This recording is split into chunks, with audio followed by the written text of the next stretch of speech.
समय 8:30 के करीब। ठंड इतनी गहरी मानो रात अभी पूरी तरह ढली ही ना हो। राहुल बस स्टॉप पर खड़ा था, एक पतली शर्ट में ठिठुरता हुआ, कभी हाथों को आपस में रगड़ता, कभी गर्माहट के लिए अपनी हथेलियों से कान ढकता। सुबह की हलचल के बीच उसकी नजर बार बार सड़क पर जा टिकती, मानो किसी की प्रतीक्षा हो। कुछ ही मिनटों में एक पुरानी खड़खड़ाती बस स्टॉप पर आकर रुकती है। राहुल चढ़ता है, अपनी पसंदीदा खिड़की वाली सीट चुनता है और बाहर की ठिठुरन को भूल अपनी ही दुनिया में खो जाता है। बस धीरे धीरे कच्ची सड़कों पर चलने लगती है। बाहर के दृश्य, हरे भरे खेत, पुराने पेड़ और छोटे छोटे घर बस की खिड़की के पीछे से गुजरते जाते हैं, और जैसे पुरानी यादों का कोई कोलाज। कुछ समय बाद कंडक्टर आता है, मुस्कुराते हुए राहुल से पूछता है, चंद्रपुर की टिकट काट दो ना? राहुल भी मुस्कुराते हुए जवाब देता है, हाँ दादा। कंडक्टर टिकट देकर कहता है, लो, टिकट के 14 रुपए हुए। राहुल पैसे देता है और टिकट ले लेता है। कंडक्टर अपनी जगह की ओर बढ़ जाता है। कुछ देर बाद पीछे बैठे एक बुजुर्ग ने राहुल से सवाल किया, बेटा, तुमने 2 टिकट क्यों ली? अकेले ही तो हो ना? राहुल ने बस पलट कर देखा और मुस्कुराया, पर जवाब नहीं दिया। बस खिड़की के बाहर देखने लगा, जैसे उस सवाल का जवाब कहीं उन खेतों में ना छुपा हो। कुछ पल बाद अगले स्टॉप पर वह चढ़ी। नाम था इशिका। हल्की गुलाबी स्वेटर, माथे पर गिरती लौटें और हाथ में एक बड़ा सा बैग लिए राहुल की सीट के पास आकर उसने कहा, कैसे हो राहुल? राहुल की मुस्कान अचानक गहरी हो गई। तुम्हारे इंतजार में था। फिर उसके हाथ में एक बड़ा सा कैरी बैग देखता है और पूछता है, इतने बड़े कैरी बैग में क्या लाई हो?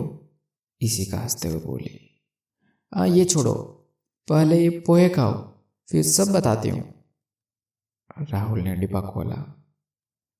पोह की खुशबू ने पूरे बस को भर दिया। उसने पहला निवाला हाथ से ही उठाया। इशिका ने टोका, अरे बाबा, चम्मच तो लो। राहुल हंस पड़ा, यार सबर ही नहीं हो रहा था।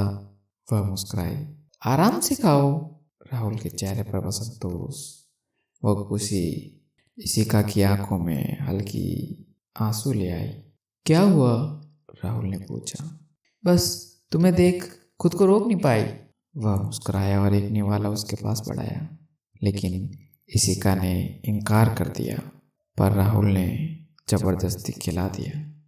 ये सब पीछे बैठे उस बुजुर्ग उन दोनों को देख मन मन मुस्कुरा रहे थे, जैसे उनकी कोई पुरानी याद इन दोनों के बीच जिंदा हो उठी। डिब्बा खत्म हुआ। इशिका ने बैग से पानी की बोतल निकाली और कहा, कम से कम पानी तो साथ में रखा करो तुम, उसके लिए तुम हो ना? राहुल ने जवाब दिया। कुछ देर बाद राहुल ने पूछा, इस बैग में क्या है? इशिका ने बैग राहुल के पैरों पर रख दिया। खुद देख लो। बैग के अंदर एक कोट था, काला, गर्म और एकदम न्यू। यह मेरे लिए है? राहुल ने हैरानी से पूछा। इतनी ठंड में एक स्वेटर भी नहीं है तुम्हारे पास? महंगा लगता है ये, क्यों लिया? यार, तुम पर खर्च करने के लिए बहाने की जरूरत नहीं है राहुल। इशिका ने हल्के से बात डाल दी। राहुल ने कोट पहन लिया। अरे यार, एकदम सही फिटिंग है। तुम्हें मेरा साइज कैसे पता? मैं सब जानती हूँ। इशिका मुस्कुराई। तभी राहुल को कोट की जेब में कुछ महसूस हुआ। इशिका, इस जेब में कुछ है, क्या तुमने रखा है? इशिका मुस्कुराते हुए बोलती है, हाँ, खुद निकाल कर देख लो, क्या है? राहुल जेब में हाथ डालकर कुछ निकालता है। तभी एक आवाज आती है, मिस्टर 19 दिसंबर। उसके दिमाग में मानो कोई पर्दा हट गया। अचानक वह बस, वह रास्ता सब धुंधला होने लगता है। सब नजर साफ हुई तो खुद को एक कमरे में पाया। राहुल ने पलट कर देखा और धीमे स्वर में पूछा, प्रियंका, तुम तो ऑफिस के लिए निकल गई थी ना? प्रियंका ने दरवाजे की तरफ इशारा करते हुए कहा, हाँ निकली तो थी, लेकिन यार गाड़ी की चाबी ऊपर ही भूल गई थी, लेने वापस आ गई। राहुल की आवाज में एक नरमी थी। 19 दिसंबर याद था तुम्हें? प्रियंका ने हल्की मुस्कान के साथ जवाब दिया, साल में एक ही दिन तो है जब तुम इस पुराने कोट को निकालते हो और चुपचाप किसी को याद करते हो। कैसे भूल सकती हूँ यार? राहुल ने कोट को धीरे धीरे वापस अलमारी में रखने की कोशिश की, मानो उससे नजरें चुराने की। अरे तुम फालतू सोच रही हो, मैं तो बस देख रहा था। प्रियंका ने उसके बात को अनसुना करते हुए कहा, वैसे इस कोट को परसों ही ड्राई क्लीन करवा कर रखा था, पता था मेरे को। 19 दिसंबर को इसे जरूर निकालोगे। राहुल ने उसकी ओर देखा और एक छोटी सी मुस्कान के साथ कहा, थैंक यू प्रियंका। राहुल पास आई और राहुल को हल्के से अपनी बाहों में भर लिया। इसकी कोई जरूरत नहीं है राहुल, मुझे पता है तुम सेंसिटिव हो, तुम्हारे दिल में हर रिश्ता कितनी गहराई से बसा होता है। राहुल ने उसकी आंखों में जागते हुए कहा, मैं सच में खुशकिस्मत हूँ कि तुम मेरे साथ हो। प्रियंका ने मुस्कुराते हुए हल्के से चुटकी ली। अरे नहीं, मुझे मालूम है तुम अपने कॉलेज वाली गर्लफ्रेंड को याद कर रहे हो, उसके नाम पर मुझे गले लगा रहे हो। राहुल ने हंसते हुए कहा, अरे ऐसा कुछ नहीं है। प्रियंका ने शरारत भरी नजरों से कहा, अब तो उसके बच्चे भी हो गए होंगे, तुम्हें मेरे साथ ही काम चलाना होगा अब तो। दोनों की हंसी कमरे में गूंज उठी। कुछ पल बाद प्रियंका ने घड़ी पर नजर डाली और कहा, अच्छा छोड़ो मुझे, 9 बज गए हैं, ऑफिस नहीं जाना क्या?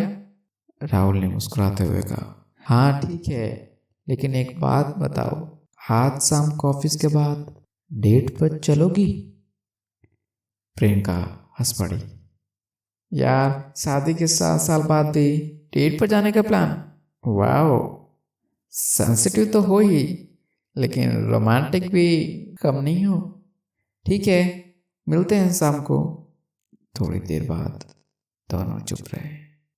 फिर राहुल ने झिझकते हुए कहा, प्रियंका एक बात पूछूं? प्रियंका ने उत्सुकता से कहा, हाँ पूछो। राहुल ने कहा, कोट की जेब में कुछ था? प्रियंका ने उसकी आंखों में देखा और मुस्कुराते हुए कहा, वो मैं संभाल कर वापस जेब में रख दिया है, चिंता मत करो, देख लेना।